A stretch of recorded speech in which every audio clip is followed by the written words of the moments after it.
Hi there, my name is Jacob Godin, I'm Sam Morris. and today we will be discussing the novel The Simple Plan of Wealth by J.L. Collins.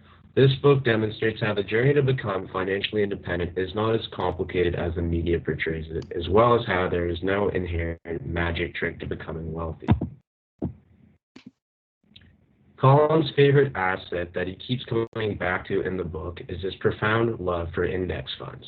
Specifically, the total U.S. stock market index fund found on Vanguard, the VT-SAX, as well as the total U.S. bond market index, the VBTLX.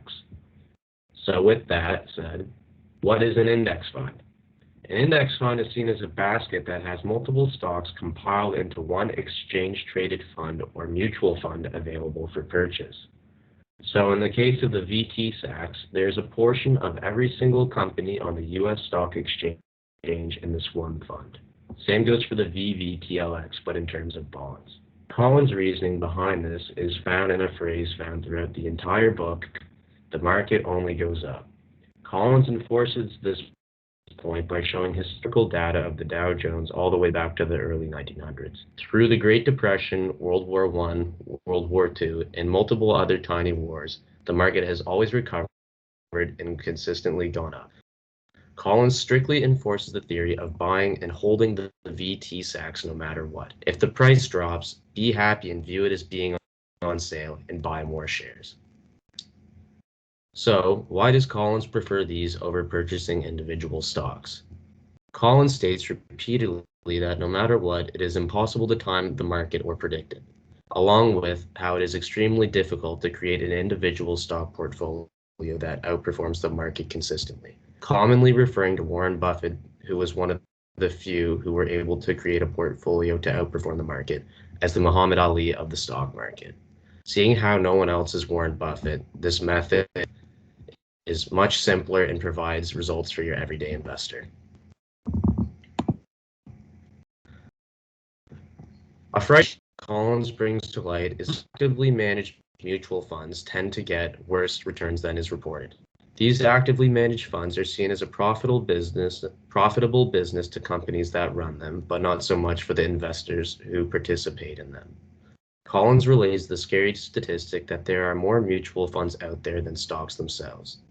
As relayed in the News and World Report, as of 2013, there were 4,600 mutual funds operating in the United States and only about 3,700 publicly traded stocks in the country at that time.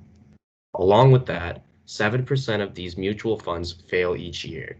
Even with the media constantly promoting winning managers beating the market return, very few managers, if any, will outperform the market over time consistently.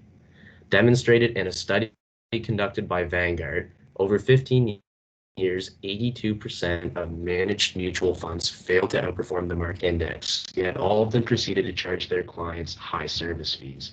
This relates back to the point that Collins constantly relays to do your own research and trust that the market will always rise. Dollar cost averaging is a commonly recommended strategy to mitigate risk when buying into a stock, cryptocurrency, index, and alike. Collins, however, goes against it. Dollar cost averaging, in theory, is buying into a stock or index the same time every month with the same amount of money. Let's say you have a large sum of money and you're unsure if you want to buy in all at once with a lump sum payment or not. What if the market crashes? Well, dollar cost averaging would be dividing that lump sum of money, let's say $100,000, into monthly payments. For example, 10,000 monthly payments over the next course of 10 months. If the first investing period goes bad and the market drops, you will still have 9 more attempts. While this sounds good, Collins brings up how this only works if the market drops. Should the market rise, you will come out behind. Given Collins' statement, the market always rises, it is easy to see why he would go against it. Essentially, if you buy in and the market continues to rise, the only risk you are taking on is paying more for each share you are purchasing. Mind you, while the market does always rise, it is often a rocky climb, as mentioned in the book. With the prime investments of choice being the VT-SAX and the VBTLX, where is one to invest these assets? Luckily, Collins goes in depth with describing what his investment accounts of choice are, as well as when and where to invest in them. While some of these are exclusive to the United States, it is still useful information to know. I will now briefly cover some of the different options. Starting off, we have the 401k and 403b plans. These plans are all around a good choice for everybody to have. They support the deductibility of contributions from your income for taxes. While that is a tax benefit when contributing money, taxes are required to be paid upon withdrawal. Next, we have the deductible IRA. This account is special as contributions you make are deductible from your income for taxes, along with tax-free growth. However, these are due upon withdrawal. The non-deductible IRA is slightly different than the deductible IRA. This one, all investments and earnings are tax deferred. Taxes are required on all capital gains, dividends, however, not on original contributions made with after-tax money, as well as all contributions are not deductible from your income for taxes. One of Colin's favorite plans is the Roth IRA. This is because while the Roth IRA supplies no immediate tax benefit, the money you contribute grows tax-free and no taxes are due upon withdrawal. In Colin's words, think of it as a better non-deductible IRA. Similar to the Roth IRA, the Roth 401k supports all earnings on investments tax-free. Withdrawals are tax-free after you meet the age requirement. Now on to Sam to talk about RMDs. Thanks, Jacob. First, I'm going to talk about RMDs. RMDs, or required minimum distributions, which begin once you get around the age of 70, and they are basically a certain amount of money drawn from a so-called retirement account. Collins had to say when referring to the government, "Okay, we've been patient, but now pay us our money." He again harps on the choice to use Vanguard when dealing with your RMDs because of their calculator and the great sources that they have that can help you figure out what your RMD would be. Next, we have HSAs. HSA stands for Health Savings Account, which are accounts that allow you to save for unexpected medical fees. They work like an IRA, but for your medical bills. That gives you some advantages that can be very interesting. Personally, throughout the book, I think the best thing about HSAs are that they not only give you the ability to save, but also Colin talks about how the money in the account never leaves you. It is yours until you use it or need it. Bond stages. Collins breaks down bonds into 10 stages that range from what bonds are, when to buy bonds, to the kinds of risks that come along with them, different types of bonds, and how each of them work. Within each of these stages, I found a couple things very interesting. For example, in stage 4, Collins describes the main two key elements that are a part of bonds. These elements are interest rate and the term of the bond, where the interest rate is what the buyer and the issuer have agreed to pay, where the term is just the amount of time the money is being lent out. I also found in stage 2 the part about how he described what a bond truly is. As for someone like myself who really learned a lot from this book, it allowed me to understand bonds further in the way he explains that bonds differ from stocks. Because bonds, you are loaning money to an organization compared to that of stocks, where you are purchasing a particular part of that company. The wealth preservation portfolio. During the book, Collins explained the wealth preservation portfolio, which is basically after you have built up the wealth you desired through your career, it begins to help you plan your post-work/retirement wealth. As people get older, their look on volatility becomes different, as they don't want to take on as much risk as they would have when they were younger, when they're investing in stocks, compared to now, looking for a more guaranteed return, which comes in the way of bonds.